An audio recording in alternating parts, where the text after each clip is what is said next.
Welcome, everybody, to another VFX and Chill. I am Seth, and these folks with me are... Hashi and Hashi, here to say hello to you on this fine VFX and Chill Friday. Welcome, everybody. Hashi, I will welcome as many of you as you possibly want to bring to the table.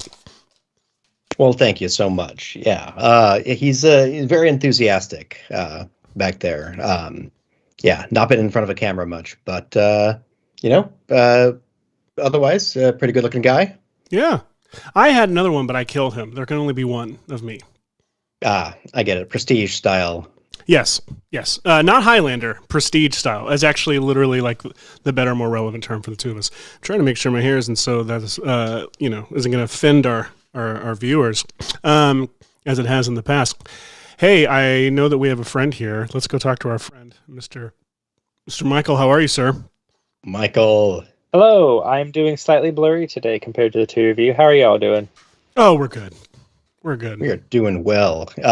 Special I've got shout out. Good news that I do have new equipment coming. Woo-hoo! So I should be sharp as you shortly.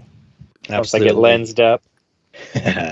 Shout out to our executive producer, Paul Babb, and Simon Walker for getting us some cool new equipment to, make the show even prettier.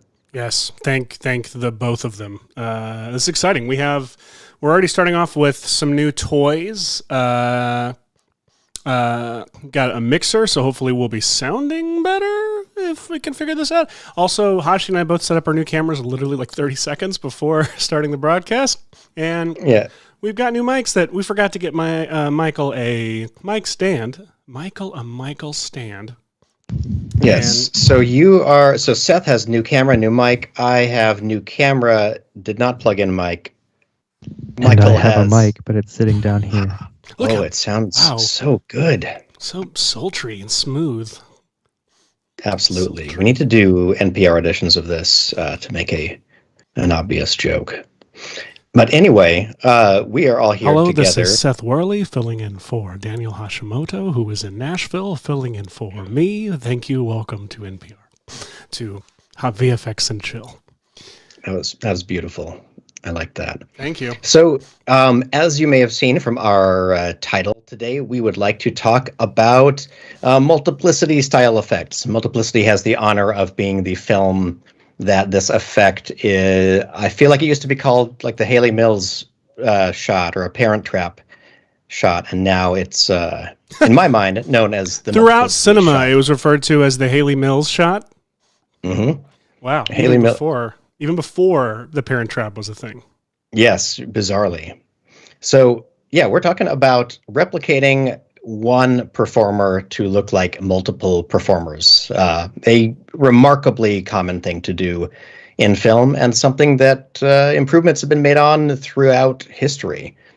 Seth, what are some of your favorite twin VFX style movies? Well, there's like the obvious. Sorry, I realized I didn't post that we were live, so I'm just doing that real quick. You're watching me right now. Well, that's all good. Well, I'll jump in. I would say that the original Haley Mills Parent Trap has some remarkably ambitious split screen shots and some really very careful filming to make that movie come together. So I watched it fairly recently and was just impressed and enjoyed it throughout. One of the things, obviously, that carries you through is a convincing enough performance. You have to figure out, on top of the technical aspects, how to get your actor to be able to act with themselves in extensive scenes. So I'll start by throwing out the Parent Trap original. I don't remember what year that is, but it's very good. It's a little bit dated by today's standards, but they did some very cool stuff. You got a clip, right? You want to go to a clip? Oh, sure. I just have just to remind everyone about the Parent Trap. This is a nice little video I ripped from Insider that has a lovely, there it is, 1961. Look at that. Obviously, this is the wonderful song, Let's Get Together. Yeah. And I found this lovely Insider video that was a little bit about the history of different types of twin shots. Now, this one is exposed pretty darkly, but this is from Us, where they kind of Us. demonstrate that, look at this interaction. We have this circular interaction of an actor, hand on their own shoulder, hand on their other arm, face, some very complicated kind of twin effects that are much more ambitious than this old twin style one with a split screen. And so I thought that we would hopefully talk about a couple of different versions of this. Jason Murphy in the chat mentioning that Orphan Black has some great shots like this as well. And yeah, I agree. I'm curious about that Us shot. I actually don't know anything about how that shot was done. Do you? I heard that the way Us was done was similar to, was basically a comping nightmare, like a Michel Gondry style. I'm familiar with that process, 100%. Where you would have, so I'll get this all incorrect, but some of this, it is in this video and some of it is in some other behind the scenes. I believe that they would always decide which performer is driving that scene, who is in charge in a way, and they would block the camera around that performer, and they would act the scene out with their stand-in. So here's an example, and it's possible, let me see, was this the same video where they talk about it? I saw him. I saw Jordan Peele. There we are. So what they would effectively do is they would film the scene with whoever was the primary actor, using them to kind of drive the camera the camera angles and movements. And then based on that, they would then take, let me see, does this have a breakdown of it? Here we go. So they would do things like film with their double or with a stand-in object, and then switch places and do the performance again, and do kind of this roto composite putting together little bits afterward, where you would have so things they pick a control plate and a variable plate, and then they just try to match it, split them frame up by frame. Dang. And a lot of this was handheld with just doing your very best, as opposed to motion control, which is something that I'm sure we should go over today as well. Yes. Mm-hmm. Yes. But anyway, very exciting. This is the kind of stuff that I live for, is the ambitious interaction shots that you can accomplish with twins. And that's the whole reason I love. So my answer to your question, like the first thing I think of is Back to the Future Part 2. It's immediately an obvious go-to for this kind of work. It's fun because of its ambition, like because of the fact that it was that Zemeckis was like, let's make the kid, like, it's one of those things where I don't remember who said it, but the art challenges technology and technology inspires art. So the idea that, the knowledge of the Dijkstra Flex cam, it was a thing prior to Back to the Future Part 2, I believe. Sure, but usually for the sake of filming a model or a miniature that you wanted to do repeated passes of, so you could do a compositing shot. I feel like, I'm sure it was used for multiplicity style gags, but the execution and the use of it in Back to the Future, first of all, it is wonderfully explored in Captain Disillusion's VFX school. Link to that model. So yes, absolutely. It's a wonderful, probably the best breakdown of how those shots were pulled off. I feel like it is a behind the scenes worthy of having been officially produced by Universal. Yeah, or it's better. True. Well, like everything the Captain does. I love this movie because of its ambition in that way. This movie has a like a narrative ambition to it of like, let's use this opportunity to go for the entire third act, go back to the original movie and interact within that original movie. And that alone is my favorite idea of all time for anything. And then this idea of like making the work incredibly hard for you, like, he's coming right off of Who Framed Roger Rabbit, which is the epitome of making things super difficult for yourself. And in Back to the Future, he's got Michael J. Fox playing several characters at once. I actually have a clip from it, some clips from it if we want to show. I don't know how many you've got. Oh, I wanted to find this one because this is my favorite of the shots, and so I did want to discuss this in some detail later. Oh, the hats! The hat's so good. The hat swap and this. Look at that. He picks himself up and comes in. Now there is like that's the one shot where you can see the hand. There's an issue with the hand. He reaches up and grabs the hat, which, by the way, so brilliant that it's the double's hand. Let's see. Look at that. Now I want to remember there's something. Man, I don't. There's a bit of a glitch. It's probably that his arm. So, see if you can see my mouse. Obviously, there's a seam between these two. But one of the things that you wouldn't instinctively think is a seam is here's a double picking up Michael J. Fox, and now it is perfectly choreographed so that as the double's arms push him toward the screen, that the elbows come down out of frame, and so real Michael J. Fox can lean in. So what I'm guessing might be an issue with the hands is that somewhere in here, let's see, let's go to when he takes the hat off. So here, let's see, all right, let's do what every VFX artist loves, which is a frame-by-frame playthrough. So real Michael J. Fox having his hat taken off and pulled down and out of frame. So brilliant. So the real Michael J. Fox can pull it up into frame just a moment later. Maybe it's not there. Is it when he lifts him up? There's something in this shot. The hat is disappeared here behind the matte line for a second. Yeah. So that's definitely happening. You can see that there's no... you can see more of the hat appear out of the matte line, but gosh, in motion, it is pretty flawless. Go to where he picks him up, like where he actually lifts him up. All right, so where he lifts him up is, so right here. So he's on the ground.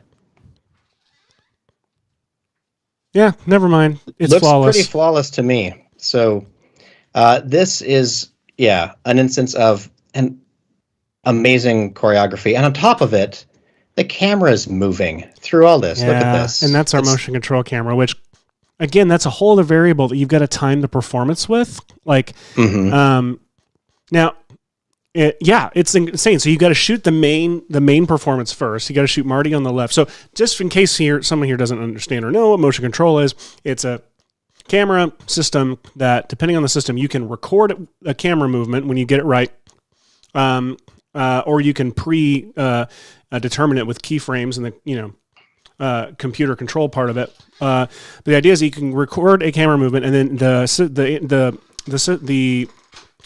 camera system can recreate that move perfectly each time. And I believe it was developed for all of these these like miniature shots of Star Wars, of shooting various passes of models and compositing them all together to be able to match up. But in Back to the Future Part 2, it's used so brilliantly to like get the same camera move over and over, and in Orphan Black and all over the place, to get the same camera move over and over with the same actor playing different roles in the shot. The tough thing is like lining, like, one, that immediately slows down production. Like that is immediately the shoot is, you lose levity and brevity on set. It just becomes much more of a just a weighted environment. That then you have to like determine what's the driving performance in this scene. Let's shoot that first and find the move, and then record it, and then play that performance. Then you have to on set decide what take is your favorite, and then have that take played back so the actor playing the other roles in the scene can respond to it and react to it. And the whole time you're like, did I pick the right take? Did I like? It's a whole dance that has to be really well choreographed ahead of time. Dance is a perfect phrase for it because it really does feel like it. Anytime you see a behind the scenes of how this is all working, it really looks like a choreographed ballet or something like that. So yeah, this is motion control, a lovely way to be able to have a moving camera and two of the same subject in something. Before we move on from motion control, I got a Kessler Cinedrive system several years ago, and the minute I got it, I was like, most people think time-lapse photography, like, time-lapse photography. Like, I want to get all of these, Breaking Bad transition shots. And the first thing I thought was like, I'm going to clone people. I'm going to clone myself. I'm going to clone people as quickly as I possibly can. And the first project I got to do it on was a short called Old New. Are you able to pull that up? Are you on YouTube or are you After Effects? What are you in? Oh, let me see. I'm in After Effects, but let me grab Old New. I have it around here somewhere. Let's see. He's in After Effects because his window has slightly scooched over, so we're missing the right side of the thing he's showing you, but we're seeing some of the AE interface on the left. It's true. Hey, I could fix that on my end, but I don't want to do it if he's going to. I can do that. But first, let me just see where I stored it. I grabbed Old New earlier today for just such an occasion. Do you have the behind the scenes of it? Oh, I do not. Okay, I'll find that because there's a clip in there I'd love to show you. Speaking of showing clips, someone in the chat is asking about this featurette that Hashi's playing. It's from Insider. Is that correct, Hashi? From Insider, and I believe it's called How Hollywood Twin Scenes Have Evolved Over 100 Years or something like that. But it's a wonderful 10-minute breakdown. It talks about all sorts of things from, let's see, if we still have it up on the screen, I can scrub through bits of it here. Let's see, what have we got? So we've got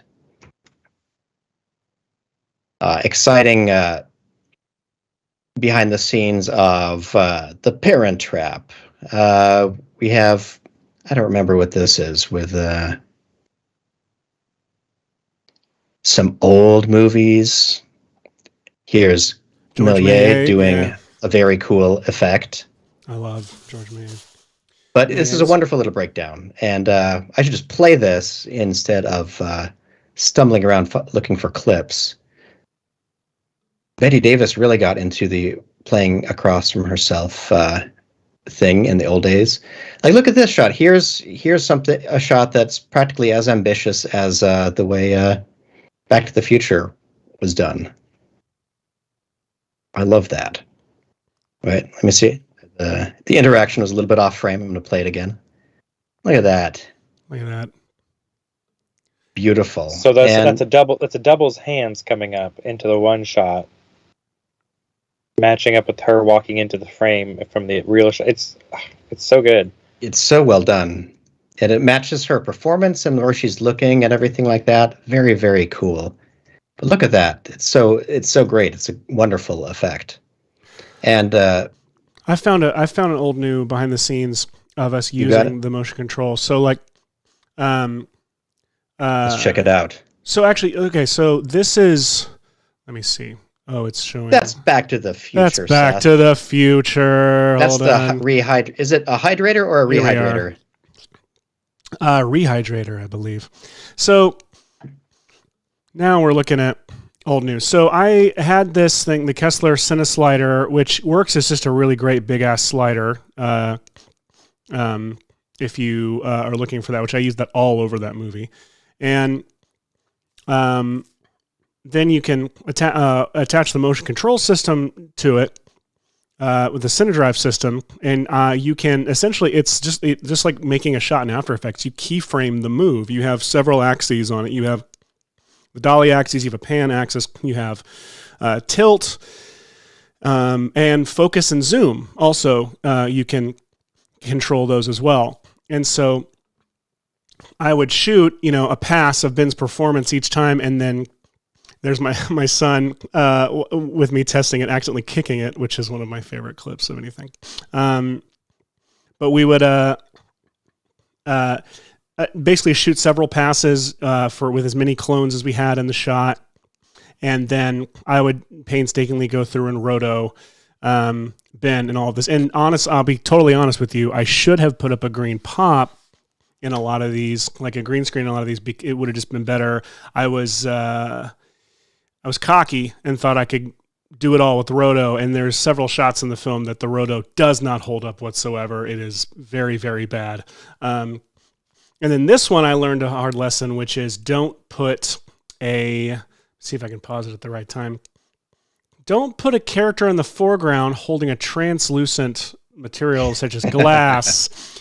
I ended up just cropping it out with the letterbox in the final. Here's my son kicking the system again. I love it. So yeah, we did a whole bunch of shots in old new with that motion control system. So aside from motion control, do you want to show any of the more finished shots other than the one? No, I don't. No, sure, I will. Hashi, did you have those on your end? Well, let me see here. So let's go to your cloning machine shot. That's the. Oh, sorry. All right, I'm pulling it up right now. And let me. And this is the one where the roto isn't great. I don't know though. So he's just cloning himself repeatedly in the background. This is a very dynamic shot. I really love it. You've got the beautiful IKEA cloning device sticker. Paul Conrad designed that. He's now designing a bunch of stuff in the new Lightyear movie. Yeah, it was a fun idea, this shot, having multiple bends. This is several different passes of Ben just deciding, and they all had to say this isn't fulfilling at the same time. And so what I actually did for these shots where we had to have the timing correct was we picked a song that was the right pace, and we'd play it, and I knew exactly when I should hit play on the camera system. And Ben knew exactly when he should look up and mouth his line, and then we just did ADR. Recorded the audio later afterwards. But that's how we managed to keep it in the right pace across all of the shots, because at the end they all say the same line together. That is a good idea. And timing timing on these things would be very difficult to work out, especially with a camera move on top of it all. I know that Michael Keaton preferred having someone there on screen filming him from with a little camcorder, just filming his performance. Yeah, and then he would look at that. And they could just play it right back. I'm sure I have, let me see if I have a clip of anyone actually doing that. Let me see here. I believe... You found a behind the scenes of Multiplicity. This is a beautiful behind the scenes. Taken straight from VHS. Yes. DVD. Harold Ramis there. Gosh, I don't remember. You guys don't need to see me just fast forward through. Yes, we do. That's what I'm tuned in for, is to watch you fast forward through the behind the scenes of Multiplicity. I mean, what's interesting with this is like a lot of the people who watch our show want to see y'all doing stuff in After Effects, but a lot of visual effects stuff is preparation and on-set work. For example, getting your actors timed up to where they say the line at the right time with all the different clones. That's an extremely important part of the visual effect, but it was done in pre-production and production. Amen. I mean, you still have to do a lot in post as well, but a lot of good visual effects work is done in the planning and during production to get it right. Because you can't just clone afterwards by dropping a green screen into a shot when you got the camera moving and all that. I mean, you can, but it's not going to be as good because you don't have the lighting right and all that other stuff. Yeah. So these little tips and tricks, if you're wanting to clone people, highly useful. Exactly. So here's someone with a little camcorder just standing and filming his performance from basically his perspective as he does the performance. So are they in the other character's eye line, or are they just off? It's probably just off because of the equipment and everything like that. But they do play it back. You'll see here in just a second to a little monitor. So he has let's see, where is it? Here we go.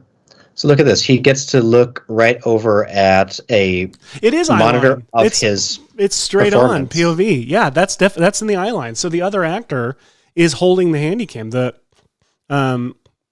That's brilliant. It's a great idea, and so he gets to imagine it in his head, but also then gets to see it just like this on screen throughout, which is marvelous. And a really wonderful idea. And it's the distance that you want because, Bob Hoskins talks about that in the Roger Rabbit behind the scenes that so much of the being convincingly making hitting the eye line with a character that's not there is the depth perception. Is knowing looking at something on the other side of the room is very different than looking at something right here. And Hoskins did that without anything there. He figured out how to do this better than anybody without any help. Just willed himself to hallucinate rabbits on scene for an entire however many months of shooting that movie must have been. Oh man, incredible. Yes, but let's see. So you've taken on some. I can't believe that you've taken on those moving camera shots, even with a motion control. That sounds very tedious. Well, the motion control system doesn't send. Oh, there's a little nice error for you. It doesn't send you any kind of data to the time coder or anything like that, does it? In this setup, data to the time code. I mean, it probably could. I was just imagining that lining up your takes is a big old manual mess that kind of works, but is a little frustrating. Yeah, I don't remember if it does or not. I was looking for a clip because he talked about moving cameras and where did we talk about this? As I shared the link with you to the short. Here we go. I did a really bad. No, I'm not really bad. It's a very old short film. Hang on, let me see. I like that you didn't put yourself all the way down there, Seth. Sorry. So this was shot with a Canon GL1 back in God knows when. It's called The Time Closet. It was a short film. We did make a web series based on it later on in life. But this looks terrible. But the whole premise was a guy is hanging out and a kid from the future falls out of his closet. And the idea is this kid in the future built a time machine. And the kid lives in this house in the future and built a time machine in the closet and accidentally came back to this time. So the main character chases the kid back in and they accidentally time travel a minute into the past and they have to hide from the old self, from the past himself and themselves. And then they keep trying to fix it, but they keep going another minute in the past and keep duplicating themselves. The thing is here, I never opened After Effects in my life, and I didn't for this. I only just started messing around with Apple Motion. No, not even that. I hadn't even done that yet. Literally, it's just Final Cut 7 or whatever. Final Cut is what I was working in. And so there's one split screen shot in the film, but the rest of the cloning stuff we did with whip pans and doubles, and it was incredibly fun to plan out. Wow. So here's an example of one of the things we did. So he looks over and hides, and then the other him comes up from the stairs, and that was done with just by moving quickly and relying on motion blur and visual chaos to distract everybody. That's the only split screen shot that we did. And you call that camera confidence in your other... camera. You're right. Camera confidence. 100%. And this is very, very cool. Well, there's camera confidence you use just to sell the idea in terms of to make the audience there and filming something. Yeah, to make the audience think this is no different than any other shot in the movie. But in this case, it's literally move a whole lot so that the audience can't see the cut. Let me see. Here's one I love too. He comes up, and then the other him opens blanket, and there he is. My absolute favorite one is this. We did this whip pan, and then we can move on from this. But by the way, we did not have a script. We made this story up as we went and shot the doubles. So he runs over here, hits himself. I like this move right here. Whip around to other him there. Anyway. And then we didn't know how to end it, so we just had them all play basketball at the end. So he passes himself the ball. Excellent.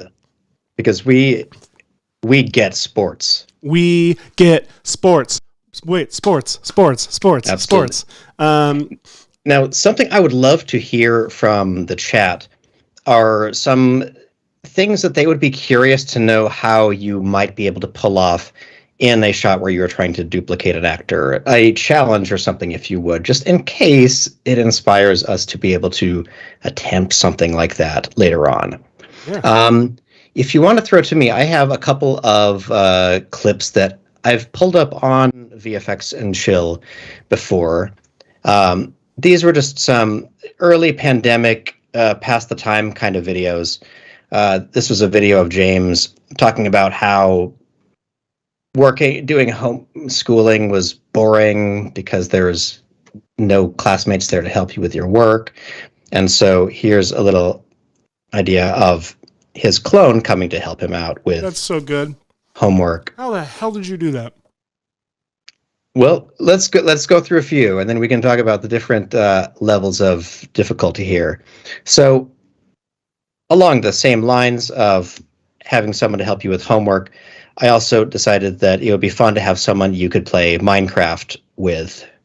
Maybe play Minecraft with yourself if no one else was available. So there's a secondary one. And then right after we had done these, James was actually fresh off of a haircut for this one.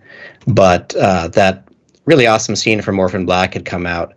And so we decided that we would have our kids have a fun little dance party in our house. And just some exciting, same deal. I really hate having a lockdown camera just because I feel like it so obviously makes it makes it clear how you're split screening and how you're doing all of that kind of stuff. And so this was actually not the most challenging of these shots, to be honest. Did you shoot both of them handheld, or did you lock off the foreground folks? So it was a combination of things. So here, I kind of learned from each one. This one has some of the most obvious issues. One is the classic, like Michel Gondry, Kylie Minogue video issue where you have James swinging his arm up, and now it's above his other arm.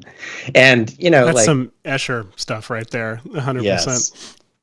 And now technically, like, you never see the moment happen. It just seems to work. But also then he brings his hand down, probably through his other arm. And so that was an issue. And in this, what I did was this first shot of James being bored with homework was what I camera tracked. And so I had a bit of a camera motion. And then I kind of locked off the camera and had him film the secondary part of coming and pointing at the screen and walking through. And this background was solid enough that I was able to kind of key him off of that background for a little bit of it so he could be in front of the other background, but it's the same solid color, so not a crazy challenge there. But this is using the camera track of one scene to drive a 2D plate of James. And you can see a bit that he's a 2D plane and has a bit of 2D distortion as he kind of leans up like that. You can tell it's a card kind of angled there. When you freeze it, but not when you're playing it. It doesn't feel it. You don't feel it. Sure, in playing, he's just a kid moving around and trying to maintain these soft shadows and things like that come from any of these are all things that really help make a successful clone kind of shot. Harry Frank suggests that you could have had him step up and over like they did with Jabba the Hutt. Oh, yes. Whoever would have made such an atrocity happen, we don't know, but Harry suggests that you could do that. If we ever find the guy who is responsible, then... and have him on the show. Wait! And have him on the... Oh! I should also mention, Harry Frank is in the chat. Any of the roto that looks good and old new was done by Harry. Any of the roto that looks unfinished is by me. So If you liked the work, it was Harry. Amazing roto work. I didn't know Harry did roto for Old New. Good job, Harry. He actually prefers roto. It's his favorite thing to do if you want to hit him up for roto I hear work. He doesn't even charge. I hear he's got free time now. I found out Harry. There was a motion design or motion MoGraph Slack that I was invited to be a part of, and then I heard that I heard Harry because somebody, a mutual friend, was like, "Hey, so it's like Harry was saying you gave him some really shitty shots for Go Bag," and I was like, "I think I'll let him have that slack. I'm gonna stay out of there so he has a place to vent about what I'm doing to him." Yeah. Oh, I love it. Andy from the chat says that they've got twins on the way, and they're selfishly hoping that they'll be identical twins so they can make weird clone videos with the children. But don't tell anyone, Andy. Don't tell anyone that you had twins. That's the trick. Is you have to only have people meet one. So and then in the videos, it's the whole prestige thing, and that will not backfire on them. It will not in any way. Don't watch the end of the prestige. The end. It'll work out great. Just watch the end of the Prestige, and then right at the end, switch over to that. What was the Paul Giamatti one? The Amazing Spider-Man 2. The Amazing Spider-Man 2. Yeah. Was it? Yeah, I don't remember. There was another magician's movie right then too. The Illusion with Ed Norton. Huh? Have you not seen the Prestige? Never seen it. Michael. Though I feel like we may have some spoilers being spoken today. It's been out for a long time. It doesn't matter. It's so much more than that. Yeah, there's not just one surprise in that movie. There's so many, and that movie has a structure that is really feel good. Yeah, but no, I did bring in the kids. I tried to break down that structure and figure out how, if there was any order to it, and it really is. It you know where you are in time at all times. It feels super organic, but when you try to break it down on paper, it's like more mind trippy than Inception in terms of how the nonlinear structure of that movie. Anyway, guys. Yes, back to Hashi's shot. So this one was fairly simple. You got a 2D card tracked into the scene. Mm-hmm. And this one was actually fairly simple too, bizarrely. It was about as easy as the last one. It's the same idea, just more complicated. The wonderful thing about people dancing or moving around is that they can very easily be 3D tracked on a solid card into another shot. And so the master is obviously this shot with the two kids here dancing. They're in the original video. And then from some other angles, I filmed some things like Sophie jumping up and running across the couch and then jumping off of it at the end there. That's fun. And this one was great because I just filmed her plate from about this angle. So when I RotoBrush 2 placed her on a 3D card at about the... Whoops, I keep on forgetting I'm not in a pre-comp. As she runs across the background, that was probably the most challenging part of this, was just getting a RotoBrush 2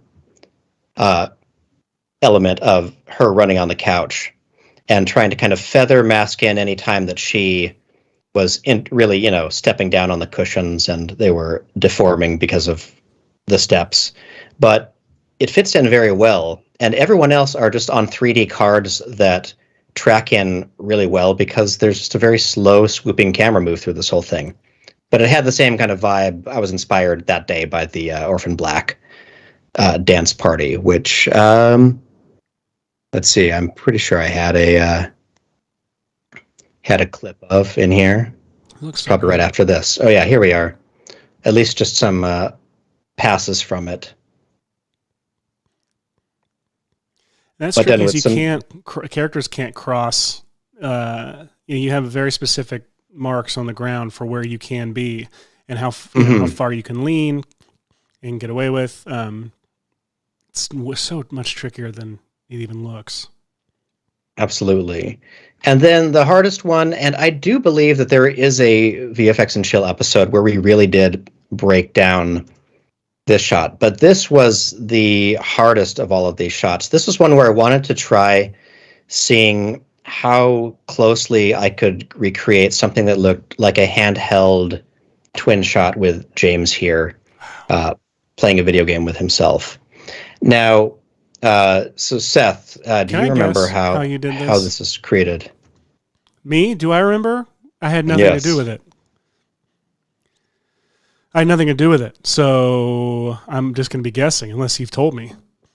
All right, so we've talked about it on this show before. Oh, so. I don't listen on this show. I'm sorry, I only talk. No, I'm not I paid don't to listen to you people. either. I come away not knowing what you've talked about. Well, we've talked about this. We both get distracted in preparing for the next thing we want to show or talk about, and there's also a lot of things you get distracted by when you're running a live show. Anyway, I don't remember. Can I guess?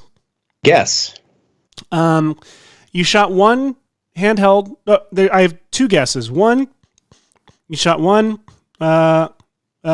control handheld, then you shot the variable, which would be James on the left. So James on the right, you shot handheld. James on the left, you shot handheld, but a little wider and stabilized, and he's not really moving very much. So you retimed possibly him to line up with your move in the shot. My other guess is going to be you shot both of them, stabilized both of them, did some retiming, and then added the shake in post or something. What did I get close? I think that is pretty right on. So I did try filming this completely handheld like this, and then I realized it might be wise to film the second shot with his sister here, because she's casting some shadow onto him here, which look very different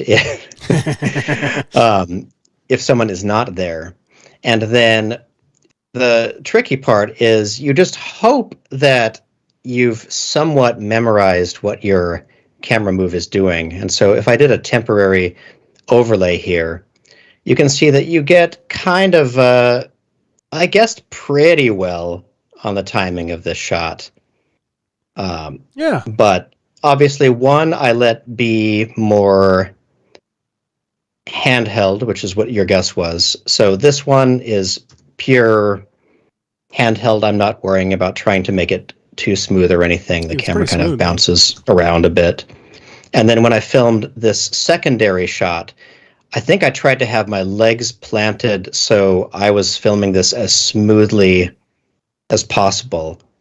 And I used several different markers within this. Probably, I think I used the bottom of the couch here, that little leg where it intersects, and the top corner here, and stabilized the entire shot around that to some way. So at some point I had this very weird shot where James is about the right scale. But anyway, that's that one. And a lot of roto. This was also all that same week of like RotoBrush 2 coming out and being a wonderful time saver for everything. We've had some suggestions in the chat. Ooh, yes, I like suggestions. I want to disclaim by saying I don't know if we're going to be able to try like anything involving like handheld camera work, because like we're going to be filming ourselves probably, right? So like anything with legit handheld plates. But we've got all these suggestions. Like we've got two characters shaking hands. We've got ooh, I like that one. Handing an item from a clone to clone would be interesting. I kind of want to do that. I kind of want to just. Well, Hashi, didn't you hand yourself a lighter or something in the trailer for this? Yeah, let me pull up very episode. For this very episode. Let's see, what have we got here? Where is the scene? So, if any of you have watched my very exciting series, Cheap Tricks, this is a. Let me try to fit this here in the window better. This was a little cold open skit, which is me stressing out that I didn't know how to finish my making a video in time. And so I came from the future to bring myself a memory stick with the episode on it. Nice. I remember this.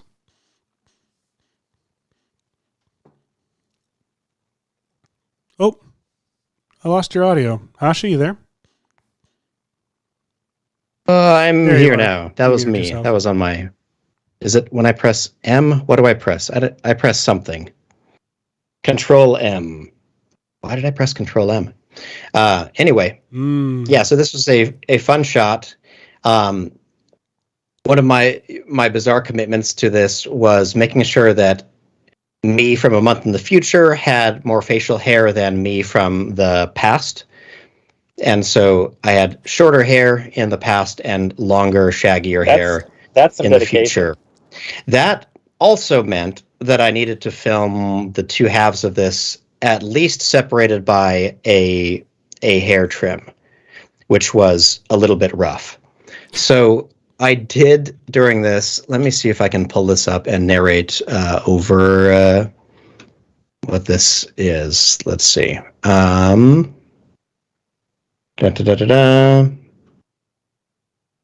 Where'd you go? Oh, here it is. All right. So I think I sent this video to Seth and probably Todd Vaziri when I was in the middle of doing this. So here is a little behind the scenes that I sent to Seth that was like, I've got to film this clone scene where I'm walking around myself, but I want an interactive shadow to work. So when I walk past myself, I block the light. And so my setup was this giant scary-ass mannequin on a clothesline that I could pull on the string so it would dance back and forth.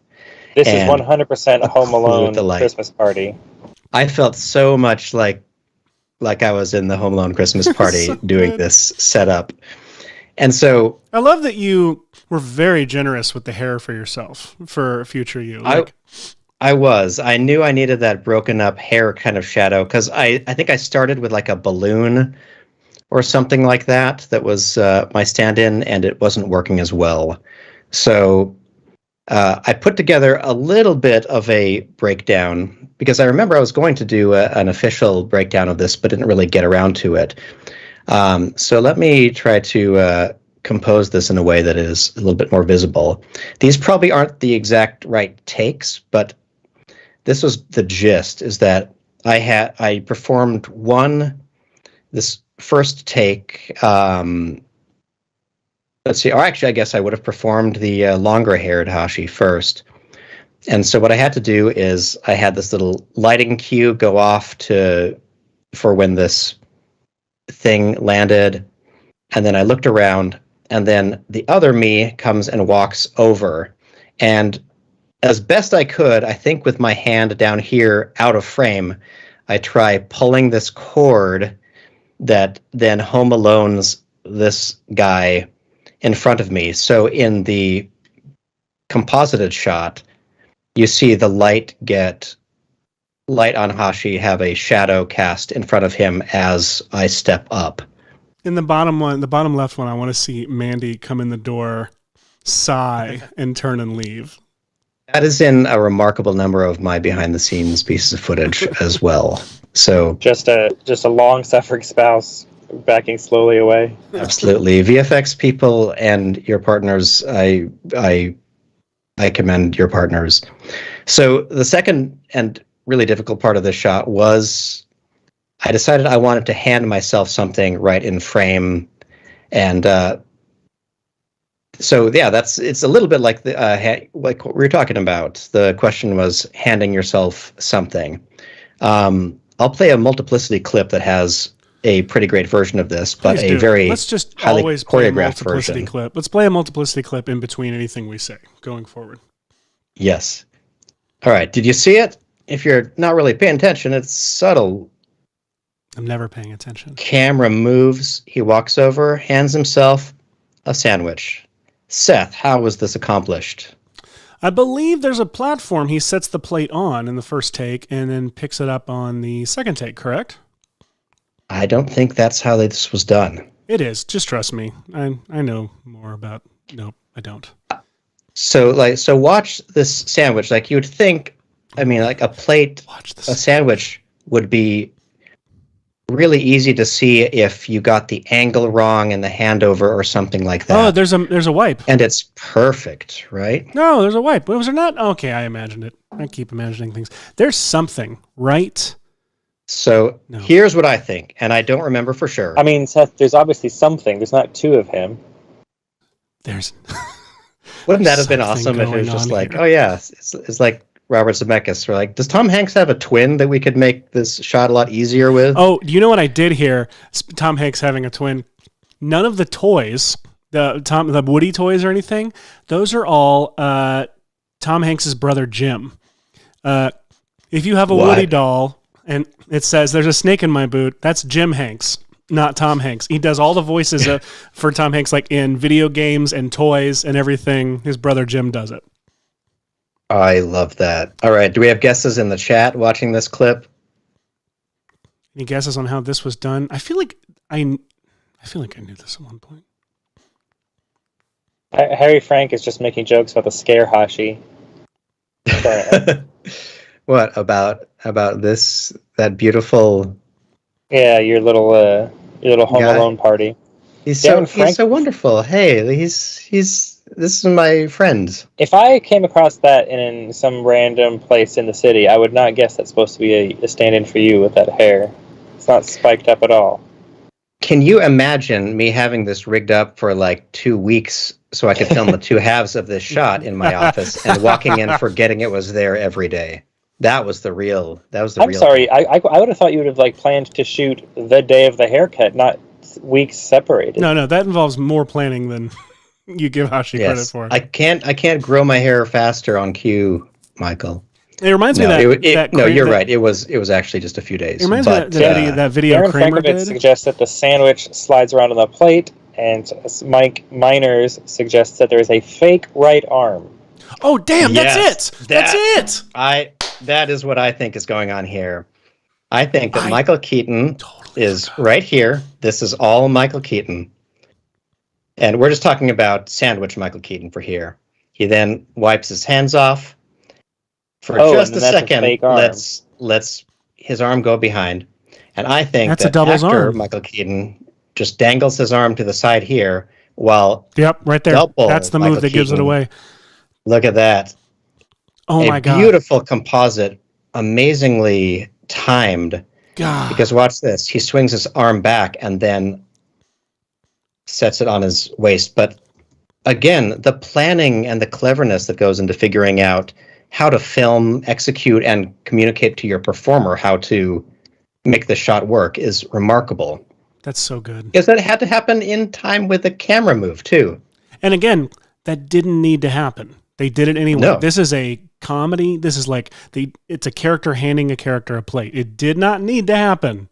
They did it because it would impress us. And most people probably didn't even notice.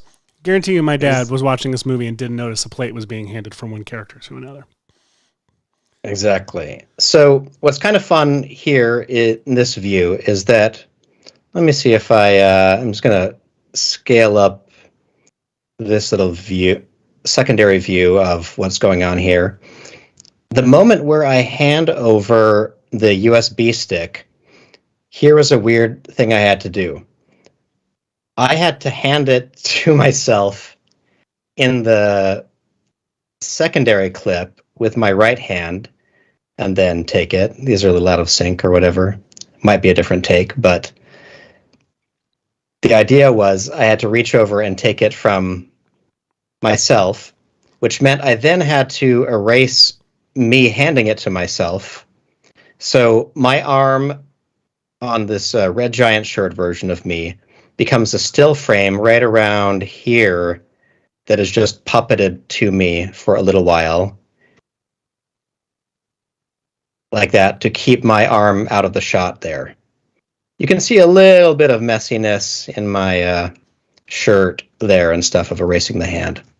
And I tried to make an on-screen dot because I have a monitor right in front of me showing where I handed off. And I tried as best I could to hit this little like Post-it note that I had on there as to where. But I mean, as long as it's in the general vicinity, you're able to do it because of the way you're approaching it here in post with the puppeted arm. Mm-hmm. And I think this arm is never holding anything. I think this is my empty hand. Smart. And I just used the last still frame of that USB stick and froze it and held it right there, just lightly tracked to my hand the rest of the time. Oh, you can see I didn't even put my thumb behind it. I didn't put my thumb behind the thumb drive. So those are just my closed fingers and the USB stick relatively near. And some amazing keying artifacts too. But again, in motion and full screen, this plays so I think your shirt quickly. helps too. The Red Giant shirt, having the complexity of like the design back there helps distract from any of those artifacts as well. Absolutely. I in fact wore the Yoda shirt because I thought I might use it to key bits of me, knowing that it was green, and so I would have a really clear, clean shoulder, etc. Hey, we're reaching the 1 o'clock mark. I think if we're going to do shots, we need to decide now because they're going to involve shooting some plates, right? Yes. All right. We're doing shots. I got some vodka in the... Okay, Michael, Excellent. you're going. Goodbye. So not Jack Daniels, who sponsored you this episode? I forgot I had that on. Just de-sponsor myself real quick. You take it off, and there's a horrible scar underneath. There we go. There's a Jack Daniels tattoo underneath. That would have been a great gag. So we had people talking about like a Roger Rabbit style, like bumping the lamp shot with the regular lighting changes in one clone shot. That's cool. A handshake sounds really fascinating to me. I like the idea of that. Yeah, I wanted to do a handshake or a handoff of like I take like two me's, one wearing glasses, one not, and there's a transfer, like one takes the glasses off the one and puts them on the other or something. There's also the idea of throwing a ball to yourself. I think I'm going to do one of those, either the ball or the glasses. They're simple enough. I feel like I can do them before the show's over. You want to do the handshake? Sure, I will try a handshake situation here. How are we going to shoot Did either of you hire a body double to stand by for filming purposes today, or? Oh, I have one on retainer. Yeah. No.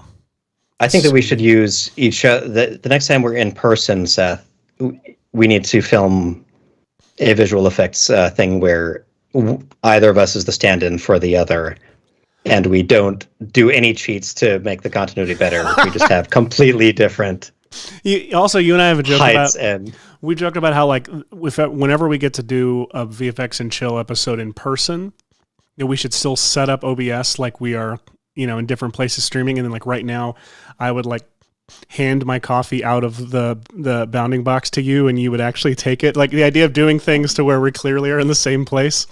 I like that. Wait, let me see what mug you have today. I have pull it up. This mug today. Let's see. So, like, lower that down and then pass it to me, like right Okay. out of that box, and then There you go. And I'll. We're wrong pick it up direction. right here. Sorry, here we go. Here we go. Wait, no, it's on this side. All right. So, and here you are, sir. Oh, thank you so much. You're welcome. Wonderful. You're welcome. Nicely done. It's totally the same. I'm actually thirsty. Can you hand it back? Cup. I could really use it. Thank you. Oh, Thank you. Yeah, go for Thank it. you. That was pretty good. Mhm. That was say. choreographed pretty well.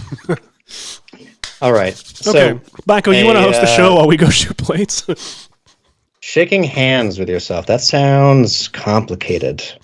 I mean, if Tom Hanks couldn't pull it off with JFK, how He how did do though. we- He's shaking hands with JFK. Is that bad? Is that something I don't know? It's just a weird like this thing going on. So like that's the only. Yeah. I want to figure out how to make Contact somehow feel. You want to make better. well, Contact's a different movie.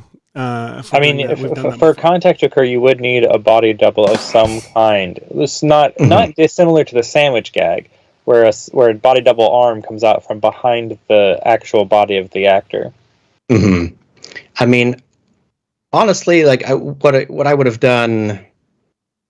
Let's see. Seth, you can start planning your shoot. I'm gonna walk through one little thing. I guess here. are you shooting with your phone? Because I guess we can't shoot with. Yeah, we'll figure this all out. Yeah, I'll probably shoot with my phone. So some of y'all may have seen our little promo for this episode, which was a little locked off So fun. multiplicity style thing. Let me see. Oh, I probably have it rendered, don't I? Who knows? Who knows where we keep these things? We're rusty folks. We are. If I could set this up here. Here we go. I can play this in more real time.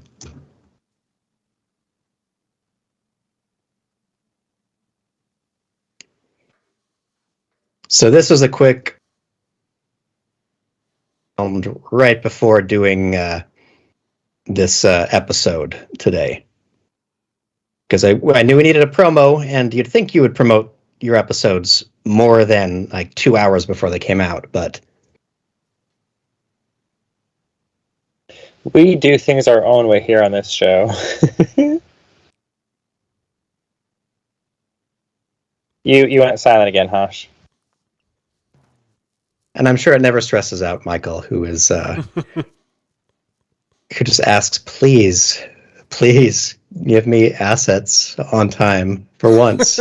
We say no. Or we say okay no. And then don't. We don't care if it's your birthday.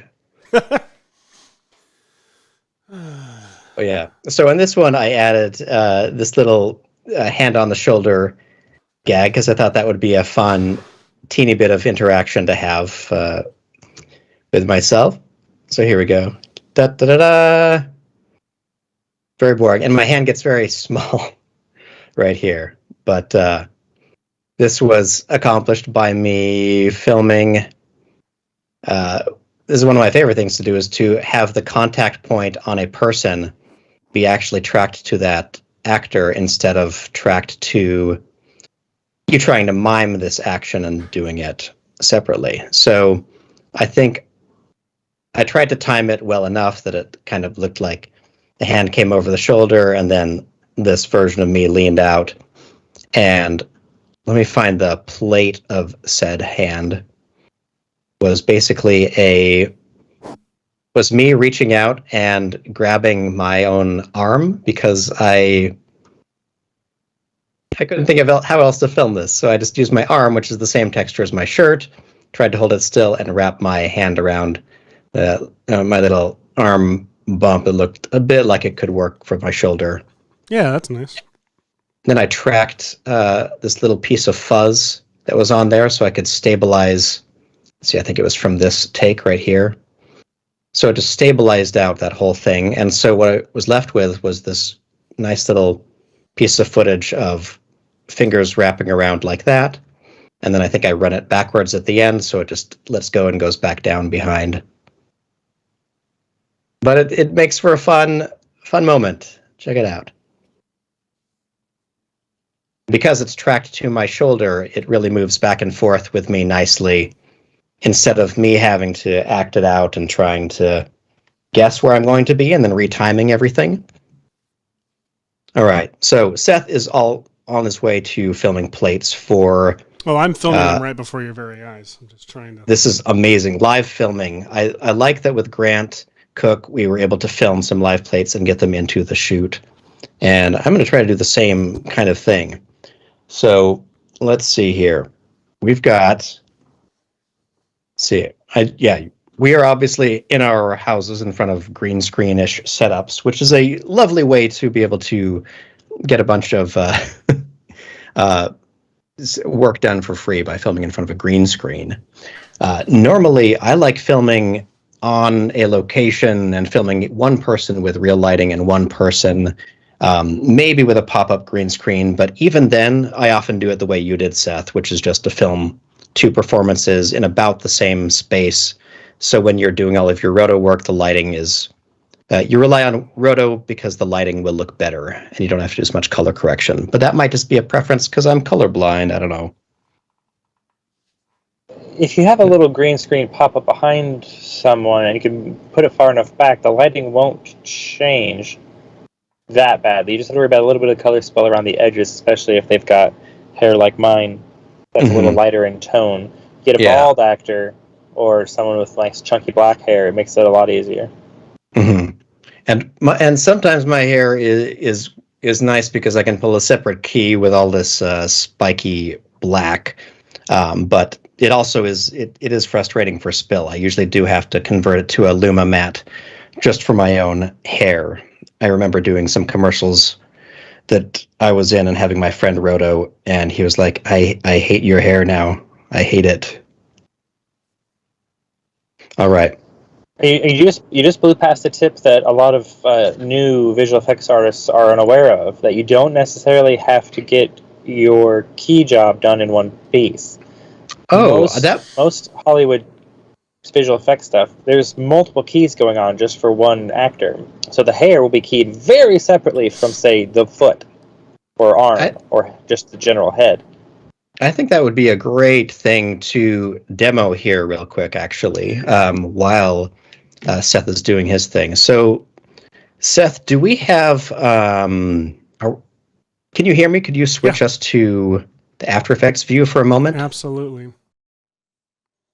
And while you work on getting yourself together, let me show off this. So here's my performance for that little promo bit. I just obviously filmed myself in the middle, filmed myself coming out to that side, coming out to this side, pretend flicking in my ear, whatever. But I filmed this, I recorded it into the computer using OBS.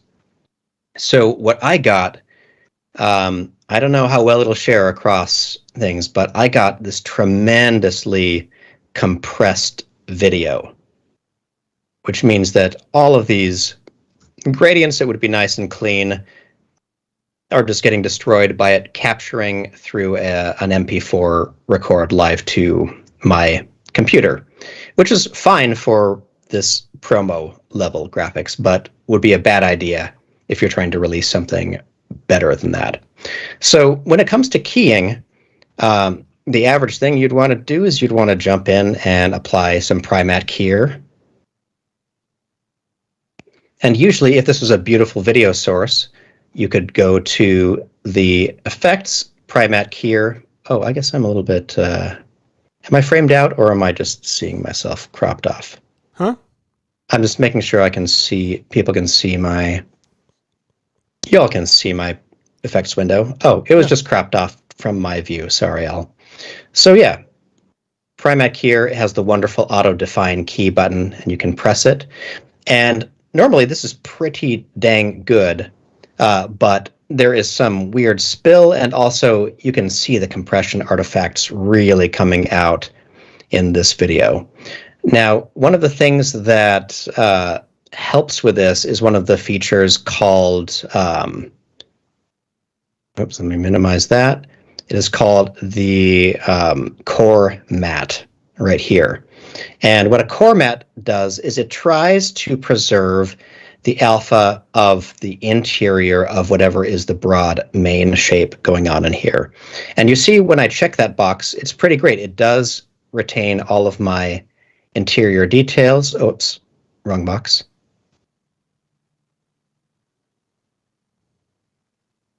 Nicely, it put back some of that, but also it does some undesirable things, like it makes this part a little more visible. Now, usually you could go in and use the paint tool and say, this area is green screen too, tell that to Primat. But because it's so similar to the shadows in my hair, it's struggling a little bit. So you could also combine this keyed image by using another keyer on it if you wanted to. So if I wanted to get my key this far, I could do that, and then I could use an instance that was just really focusing on this one dark range down here to clip it out, and I'll tell it to restore this selection using the selection brush, and I'm going to use a selection area and tell it to build me back. Whoops. And you can see that somewhere in here, the shadow of my hair is what's really being frustrating to this corner down here. But this is surprising. My hair looks better with this key than I remember. So what I was discussing earlier with Michael was that sometimes you may result in a key where you've got to, say, I'm going to uncheck my core matte and just restore some of the colors on me. individually. That looks a little bit better. And now, if you had the shoulder or something like that, you might get a really good edge for the character if you went and shrink the matte a little bit or blur the matte a little bit like this, so you can get a nice sharpened area like that. So let me turn off the, so if it wasn't shrunk at all, you could have it down at 0 like that, but there's all that fuzziness.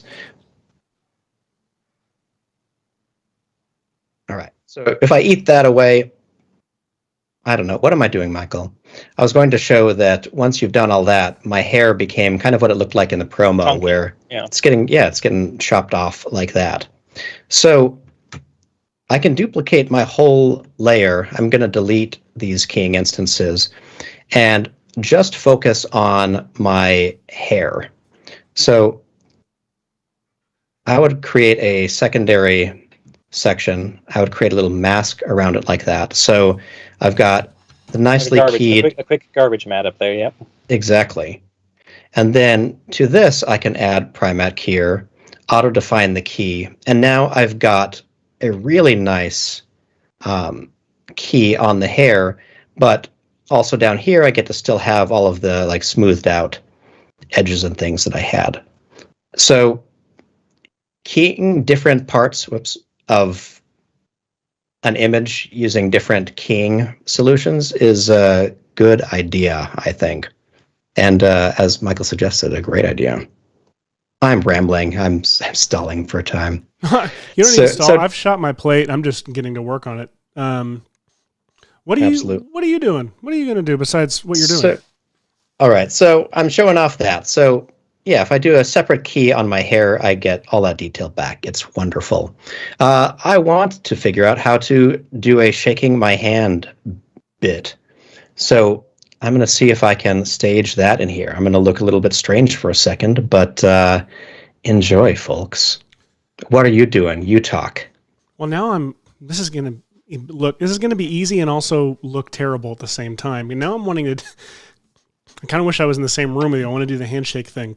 I feel like, you probably already thought of this, but I would go with some kind of song or music to get the rhythm of the shake right.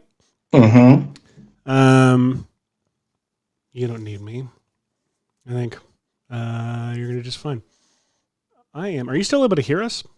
I can still hear you because I'm going to be wearing my my headphones and just ducking in every now and then. I just shot two very unflattering plates of me from below. Here's my full camera feed, everybody. Hey, full camera feed. All right. I'm in this very, very amazing space. What's up? Okay, I'm moving my mic over there. And then, let's see, how much, this room is very small. This room ends right here. So I cannot push my green screen back much further than that. And the more of myself appears in frame, I'm now touching the green screen. But the lighting is pretty good because I can touch it and it's pretty low interaction, all things considered. All right. So I also have to, I don't think I can raise my camera easily because it's heavy. What are you doing over there, Seth? I'm struggling with the fact that I shot these like 4K plates with my phone and I'm doing a live broadcast and After Effects is like, why are you doing this to me? You love it, folks. I am trying to figure out. So what I was going to do is I shot this version of me reaching over and pretending to grab my glasses. And then, see if it'll play. My hand comes down and I just pick my glasses up off my knee and put them on my face. And the other shot that I got was,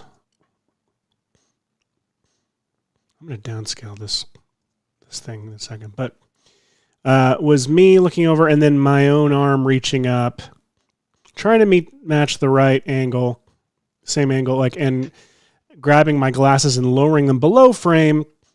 And the idea is I'm going to see if I can blend my arm from the other me with my hand, like some kind of cutoff point with my arm from glasses me, and see how well I can line them up. It looks like I reached too far away from camera there, so it might not work, but we're going to find out. I love it. And yeah, anyone, if anyone wants to rip this stream, you have me goofing around in front of a green screen over here for a nice bit of time. All right. I haven't figured out what this is going to be because I can't get very far away from this camera to be able to film much action. So I'll have to act on while squatting. So that's going to be really exciting too. Well, you don't have to squat. I mean, really, it's about the hand, right? I guess That's true. As long as enough of your face. But it still should look like somewhat good. Plus, he's got to work out some. He's got to maintain that thin figure he's got going on. Wow, Michael, I think he's beautiful just like he is. Wow. All right, let's see. What are we doing here? We want I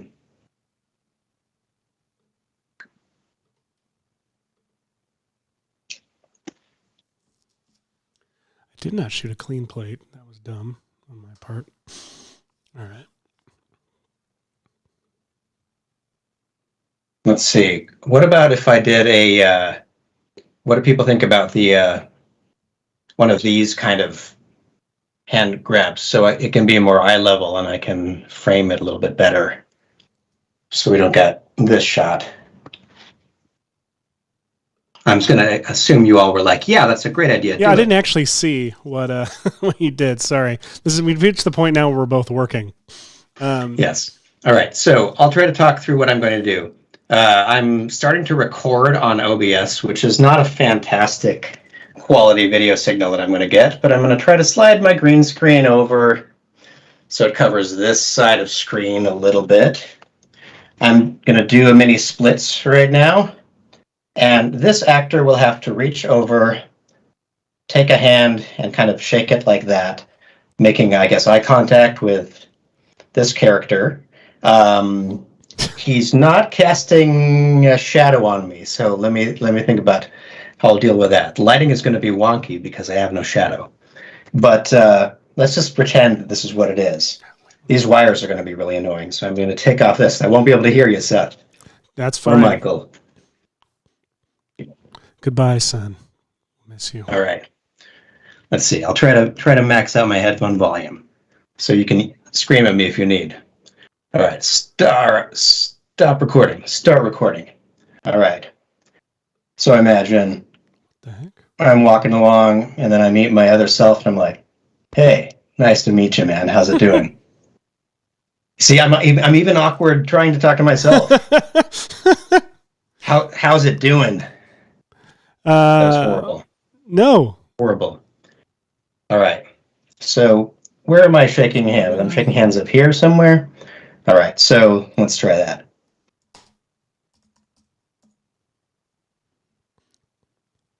Michael, what do you think? Do you think it's going to work? There's that half.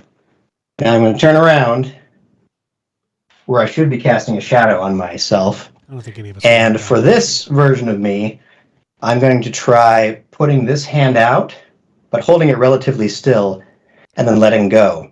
And all of the shaking action, I'm going to try puppet pinning my hand and moving it afterward. I think that'll look more married. I'm not sure, but we'll try. You know, it'd be So funny, I'm standing Michael, here, and then I'm like, is if we just lowered his volume and just started playing the Curb Your Enthusiasm music over him while he's working.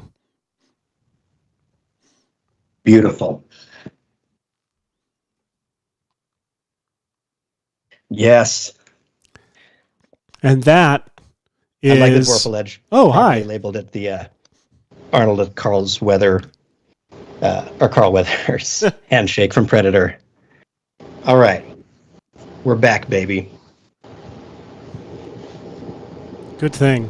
Who's air? Oh my gosh, you've got an arm sticking out of your torso. I do. I have no idea what's going to happen here.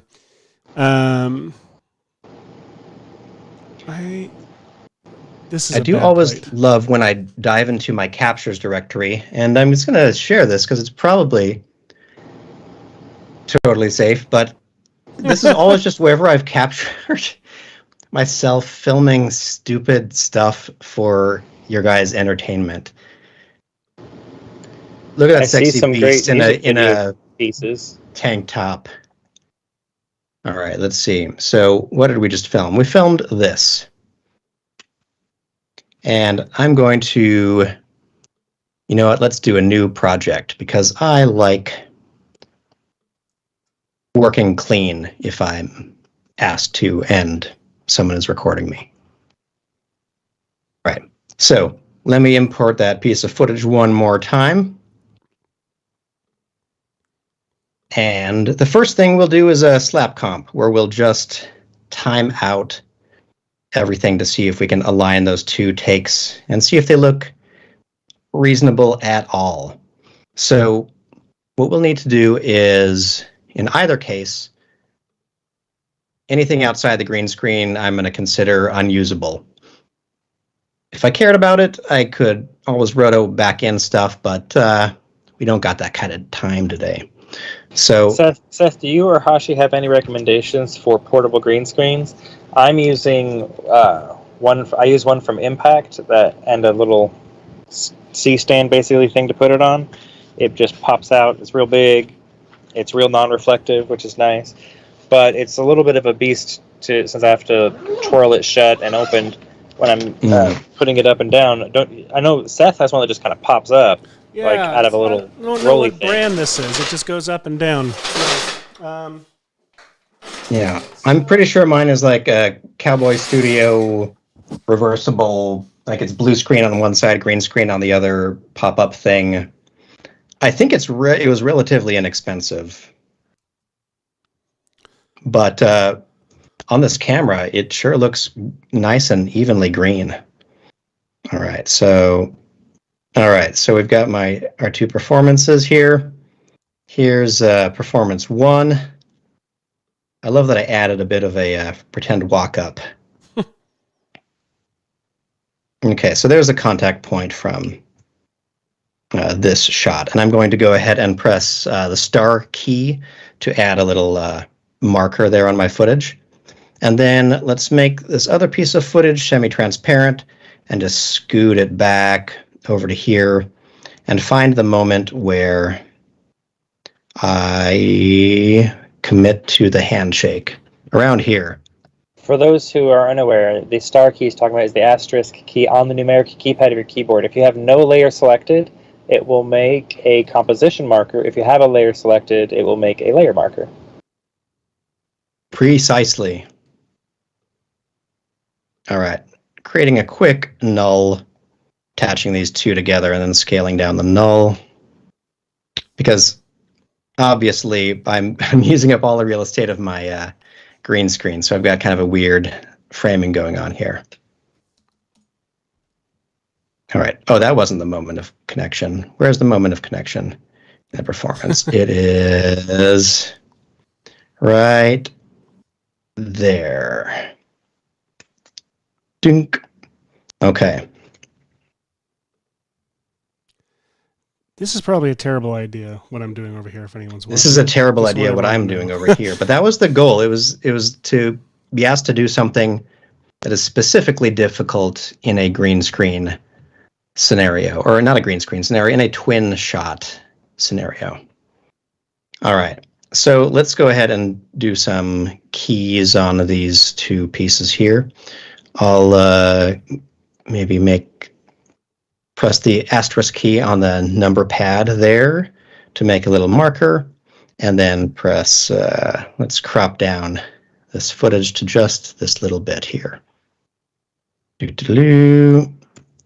B and N are the shortcuts for setting a beginning and end to your timeline, and then you can always go trim comp to work area. So now we've just got a nice short little thing. So let's save our project. Why not? And we'll save it under the multiplicity episode. Here we go. Handshake. All right. We are at 2:30 about. just to say out loud for everyone. Well, but 1:30 for Seth's time zone. True. But I don't represent the whole world. Let's try. All right. So auto-define key worked pretty great. I'm just going to paint out a little bit more of this shadowed part here. Great. And then I'm going to paint in a little bit more of my overexposed hair up here. And then let's see what happens if I just copy that whole Primat setup to the other piece of footage. Missed a little bit. Let me tailor this mask to be a little bit smaller here. And whoops. There we go.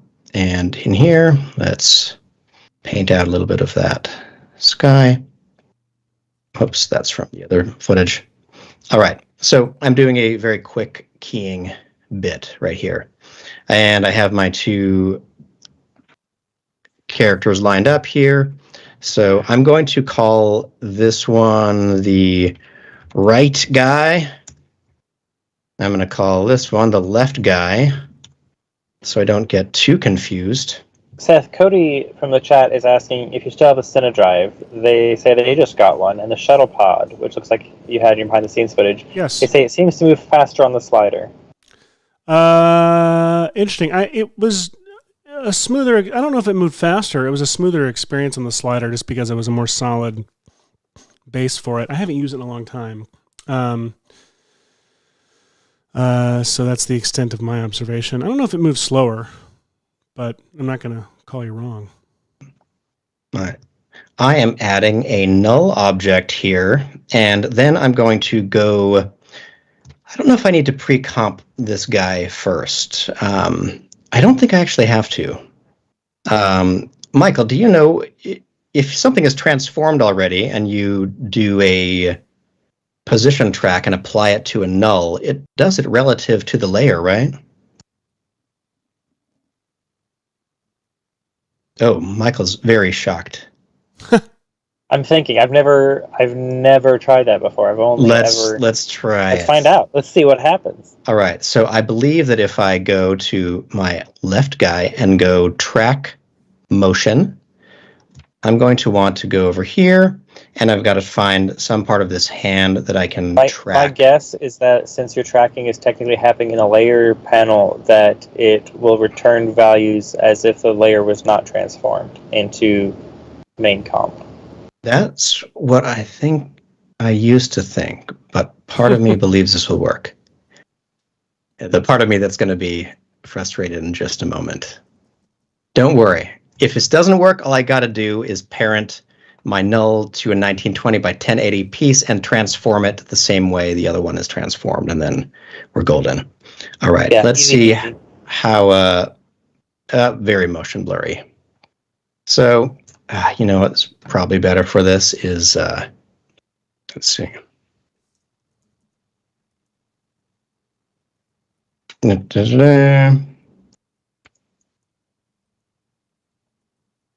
Oh man, I'm very blurry.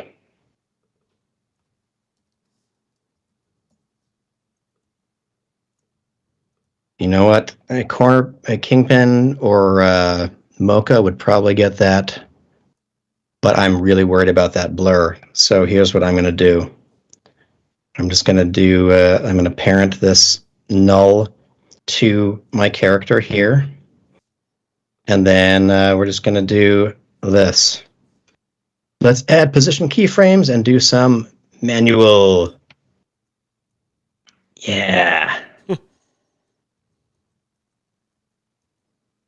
I'm just skipping 3 frames at a time and lining up that little corner of my hand there.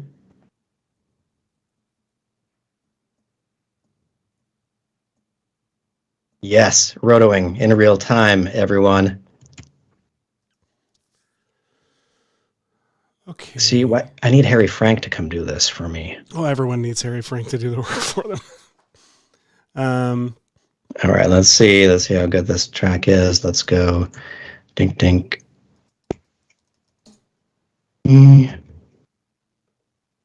All right, missed that moment a little bit.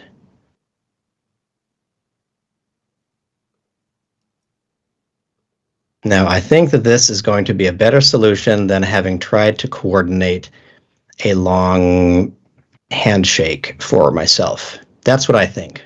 We'll see if I'm an idiot or not. Seth, what are you doing over there to try to make your oh boy, shot work? It is not going to. I shot bad plates, to be honest. I got lazy. And he might need to shoot something. Don't blame the plates. I'm trying to line up. I use the puppet tool to try and line up my left Seth.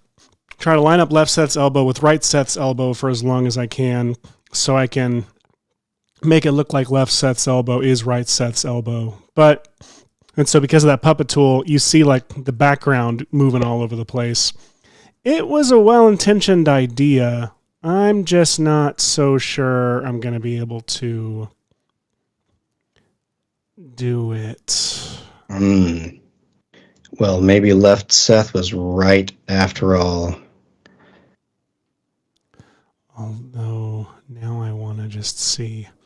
I'm still going to try. I like it. Start by rolling this arm. All right. What I've done over here is a very silly hand track of this hand. It's both a hand track and a track of a hand. It's perfect. All right. So let's see how well our timing of our hands coming together works. This right guy could probably bring it up a little bit later. So let's say, boom, they shake hands and they let go. Okay, the timing is about right. And now, what I'm hoping to do is something that's going to be very weird, because we always talk about stabilization and how stabilization is an important part of being able to place something into another shot. And right now, what I have is if I focus on just the right guy, I want his hand to stick forward and land right here, and then be as static as possible all the way through to when I release and let go. And you can see I drift down like that and drift back up or whatever. But I kind of want to fix that drifting so it's somewhat stable. So here's what we're going to do. We'll duplicate the layer right here. We'll go to time, freeze frame. How much time we got? Oh, we got plenty of time. All right. I'll just throw a little mask around that and turn its transparency down. So you can see now as I play through, you can sort of look and see how far off the mark my other hand gets during that time. So through this section, I'm going to have to do some morphing to this hand to make it so it stays perfectly fixed right there. And then once it's perfectly fixed, I can use this whole thing as a plate where I put a puppet pin right in the static hand and attach it to this moving hand. So they kind of move at the same rate. So let's make sure that where I'm freezing this hand is actually in a good point for everyone. So I think here looks like about the right handshake level, like where you have some of the hands or some of the fingers curling around down here, and this thumb would be in front of this thumb in the end, I believe. So now that I have both of these plates in the right location, we've got to do our morphing bit. And for that, I'm going to use a puppet tool, and then I'm going to use the puppet tool all over again. It's crazy, right? All right, so let's pre-compose our plate of right guy. And I'll move all of his attributes into another comp. That way I just have a nice 1920 by 1080 comp that has him with his hand right here. We can still keep this guide here if we like, but I'm going to add some puppet pins. So let's say we add a puppet pin right here, and you'll see the mesh gets drawn out like that. I'm going to dial up the expansion on the mesh, And hopefully that will basically cover all of the slop of the way my hand drifts down there and then back up. I think this covers up a lot of it. I think I need a little bit more, though. Let me expand this even wider. Expansion of 63 pixels. There we go. So we've got this moving spot, and we'll go ahead and... what do we need? Some starch pins over here, right? So let's just go ahead and pin down this whole eastern seaboard of my body. I think about that every day. All right, so I think doing that will make it so if I grab this... Oh, I need another puppet pin, huh? Fine. All right, put another puppet pin over kind of by a shoulder, and I'll just pin down. I don't know how the puppet tool works. I just know what eventually works. Okay, there we go. So now we have a pretty starched character. This hand can kind of move around. Like, look at that. I mean, look how natural. Though I will say, like, look at this. Like him, like reaching is pretty good. You have a nice margin for error there. Yeah. So, like I said, because of this drift, the first thing I'm doing is correcting the drift. So, let's hide left guy for a moment. And automatically there will be keyframes created here. You can reveal them by pressing U. And so puppet pin 1, let's see, it looks like he moves down to about here. But what I'm going to do is I'm just going to grab this puppet pin and move his hand. Look at that, right perfectly back up into alignment. So as I kind of step through, I can move the puppet pin to keep his hand just right. I'm going to move it up a little bit more by there. And then it moves way down right here. Does everybody understand what I'm doing? That I need to stabilize this hand as if it's hitting a fixed point first. Yeah. And then I need to animate it a second time. Sure. Though honestly, now that I'm looking at all this, with that mask expansion, maybe this would have been fine. And the drift wouldn't have really mattered that much. All right, let's see how this looks. All right, I'm a little bit off here and there. Oh, did I move all of my keyframes? No.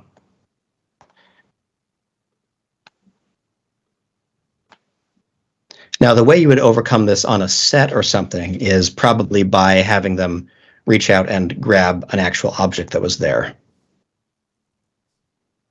Okay, now let me turn off my guide hand, and we're just going to play just this little region right here. This is the region that is stabilized. So what it should look like is it should now look like my hand hits a really fixed point, which is exactly what I wanted it to do. So let's pre-compose this whole right guy again. So, but we'll call it right guy and stabilized. All right. So now we have, now we can turn on left guy. So left guy meets his hand right here. And let's put a marker there. Let's just drag in a marker from there. You can do that, or you can press Shift 1, I think. I don't remember. I think that shortcut might have changed in one of the latest I never knew it. updates. You can go like Shift 4, Shift 3, and now you can just use the keyboard to go 1, 3, 4, and zoom around your comp like that. Which is really nice if you have like... It's really, really handy when you've got like points you need to keep coming back to for reference. It's handy. Exactly. And I think that somehow the default shortcuts got changed away from doing that.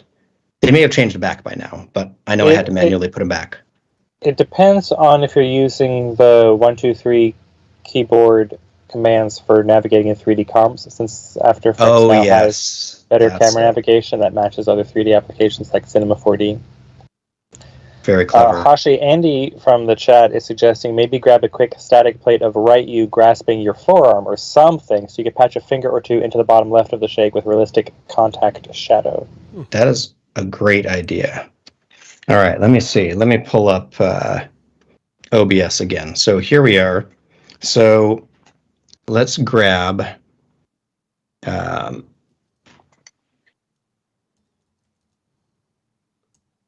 Okay, this is going to be a little weird because I can't be where I want to exactly, but let's start recording. And then over here somewhere, let me see. I can maybe grip my arm might work. Let's see how much. Somewhere in this realm. I'm just going to grab a still frame anyway.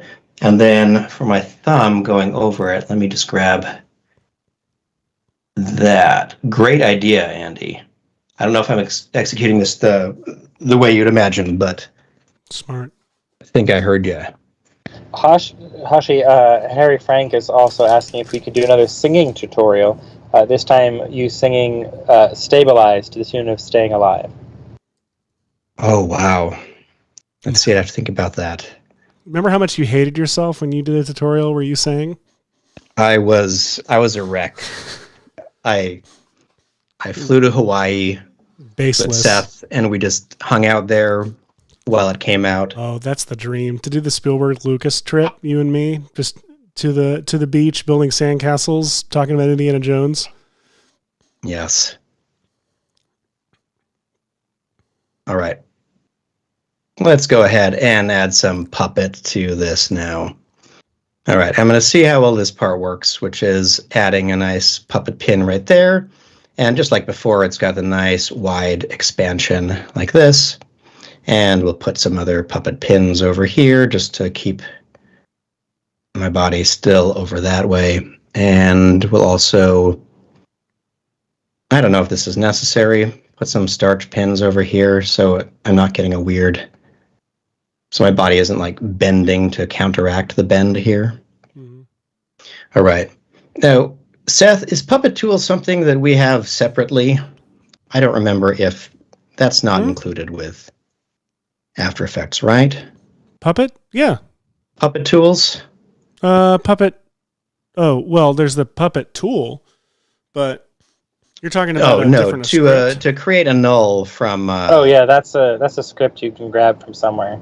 All right, so I am going to be using Puppet Tools here.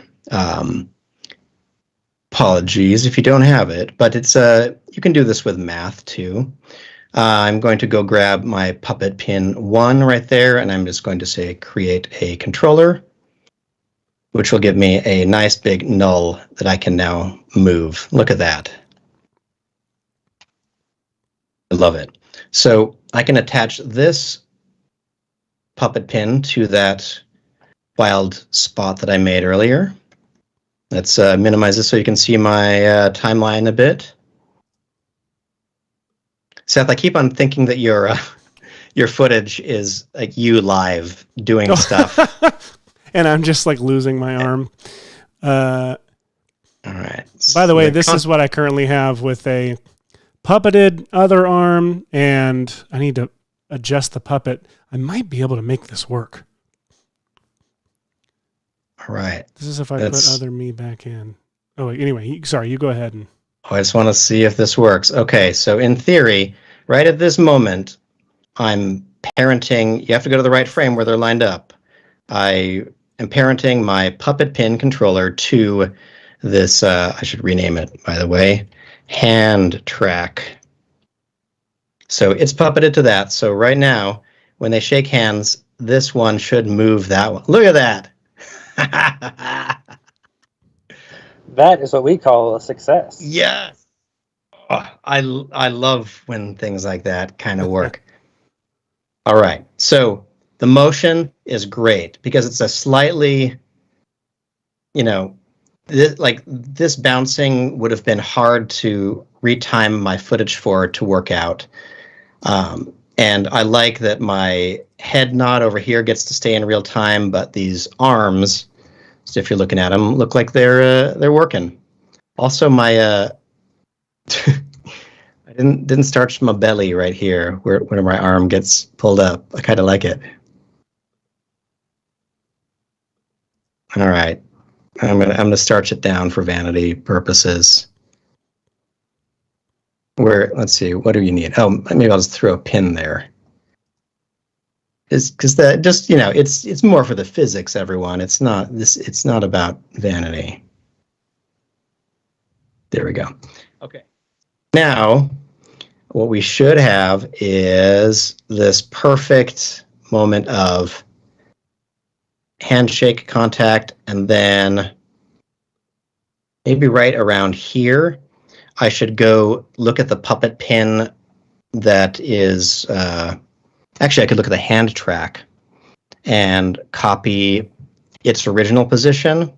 And somewhere around the end, whenever the hands are letting go, like around here, I'll keep these keyframes here, but then instead of tracking the hand backward, I will paste back my original position, which basically means that it's now restored my plate to its proper place, because this point and this point are the same position for the puppet pin. So now when he lets go, I'll go back into this footage. I'll be broken here because it's outside my mesh. So I'm going to split my comp right there and disable the puppet tool on this version of me, and split the footage right before the contact point also, and get rid of the puppet pin, the puppet effect there. And what I should be left with is just a full playable bit. All right, where do we both appear? Wait, why does right guy not fill out? There we go. Okay, everyone, here's the exciting moment we've all been waiting for. Wait, why do I have puppetiness on here?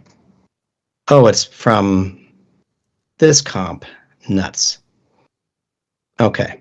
I forgot that I had puppeted him twice. So I'm going to my pre-comp really fast. I'm splitting this, Control-Shift-D to split a layer up, and deleting the puppet tool from the beginning and the end of the clip. So it's just that and then that. Great. Okay. So now we got rid of that artifact. Okay, so here, Hashi coming. He walks over. Oh, hey, man. Shakes his own hand. That's a pretty good contact. The motion is very good. I feel like I should be a little closer to myself, but let's see, how could we fix that? I could add some additional head nods. You're adding head nods. Perfect. Oh no, Seth, I'm about to go off the rails.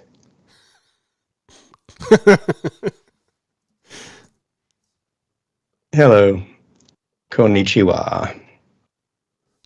All right. Let's see. I do lament never learning more about my cultural heritage. I was just a stupid kid who did not care about any of it. Just cared about my dinosaurs and my visual effects. Hey, we all cared about your dinosaurs and your visual effects. All right. So speaking of your visual effects, Hashi, the chat is asking, whatever happened to the Action Movie Dad stuff? I assume they mean Action Movie Dad. It just says Action Movie D, which is a whole other channel. Oh no! Yikes! So complicated answer to that. Well, I do still have hundreds of Action Movie Kid episodes that are filmed and not complete, and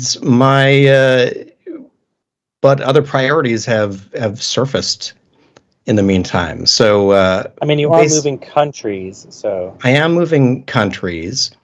We do still film them. If you want an exciting preview of how many ones that we have filmed, but Dad hasn't done the visual effects for, they probably start around 250 or something like that. We have those ones filmed, plus 2 shorts that I'm not good at finishing things, is what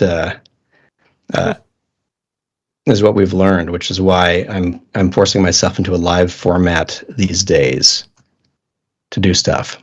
But Action Movie Kid will appear when my mental health and that of my family is in a great place, and we have lots of extra time to do work.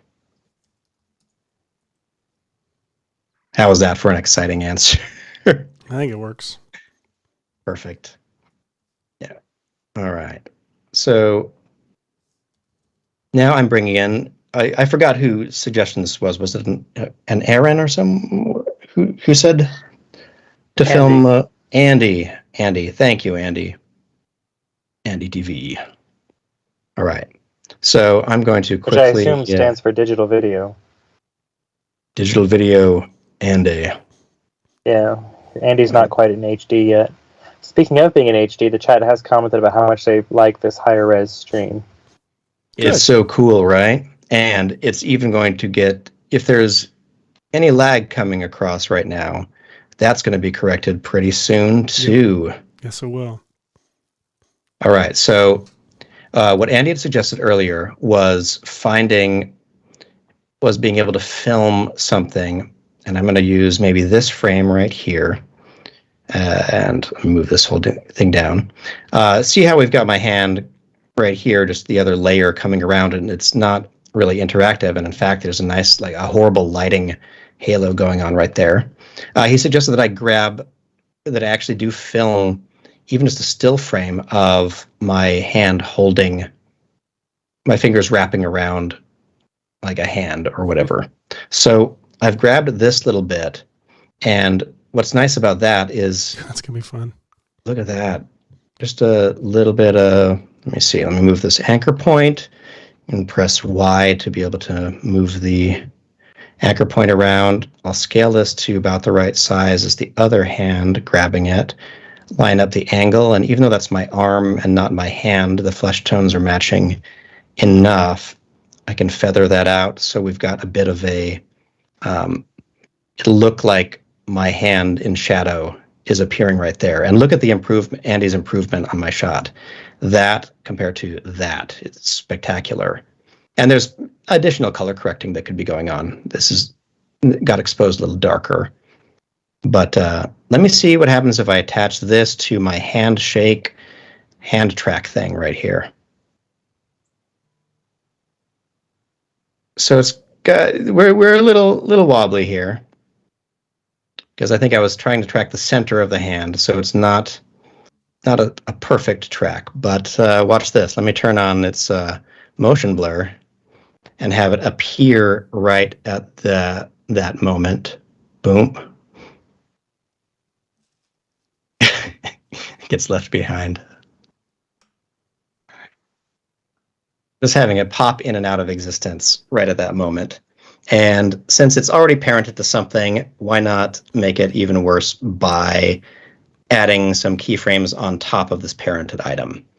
This is actually a good technique a lot of the time if you do have a reasonable track on a piece of your footage, because it allows you to just do very few keyframes to keep whatever the object is in alignment with where it is supposed to be.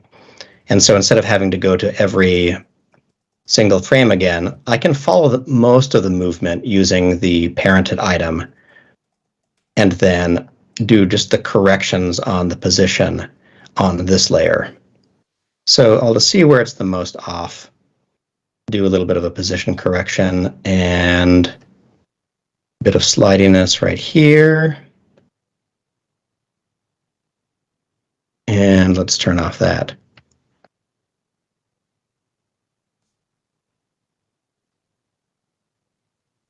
All right, that's close enough.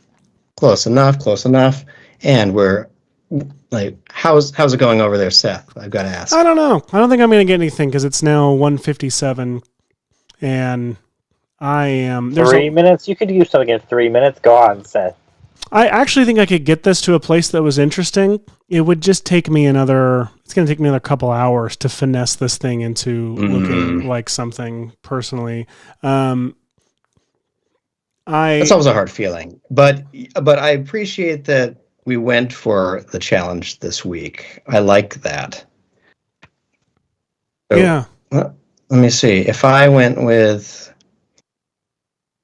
let's see, what have I got going on? I've got a time freeze frame right here. Let me cut out time freeze frame. Oh, we're so close. Oh, that's going to be cool. All right, so now I'm grabbing my thumb from the other shot where it was overlapping some skin for a little bit of natural contact like that. Let me feather out this section right here so it looks like the skin is actually meeting itself right here. And whoops, let's put the anchor point. Yes.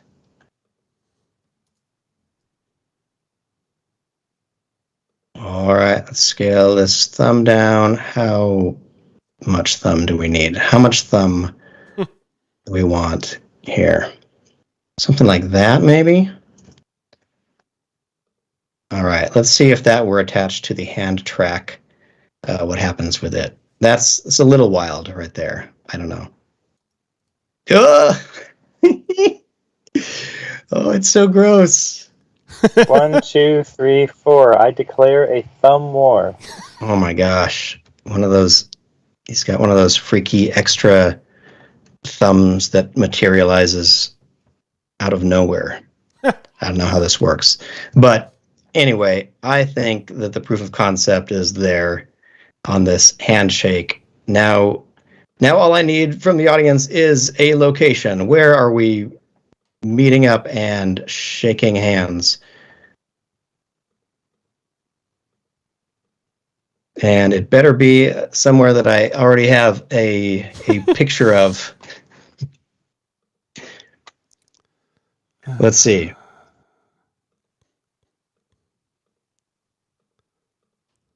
Oh no, I can't find any pictures. I mean, we have Unsplash and Pix here, so we can pretty much get a picture of wherever. We just need a decent suggestion from the chat. There's more than 5 people watching at the moment, so surely someone can suggest a place for upwards of 5 people. Hashi to shake hands with Hashi's self. Let's see. If I were meeting myself, where would we be? Well, Psycho Stick wants you to do it on Fart Mountain, so there's that. Thank you, Psycho Stick. Jesse Rogers has the actual legitimate suggestion of New Zealand, Middle Earth. Sam Padula suggests a swingers club, which... Oh, I love swing sets. Yeah. Yes. Playground of any kind would be good. Those chains and slippery slides. The heck is this layer? Why is nothing happening from this? You've got New Zealand. 1 to 2 good suggestions from the chat, depending on how you read things so far. All right. Well, they said Middle Earth, but basically New Zealand. All right. Well, I'm saving this image, whatever it is, and we're just going to see. And Harry Frank suggests you have the background be Hashi's office. Oh man, that's a good one. We should find here. I could find my old office. Yeah, that'd be good. That's so boring. Wait, let me see. Don't I have a?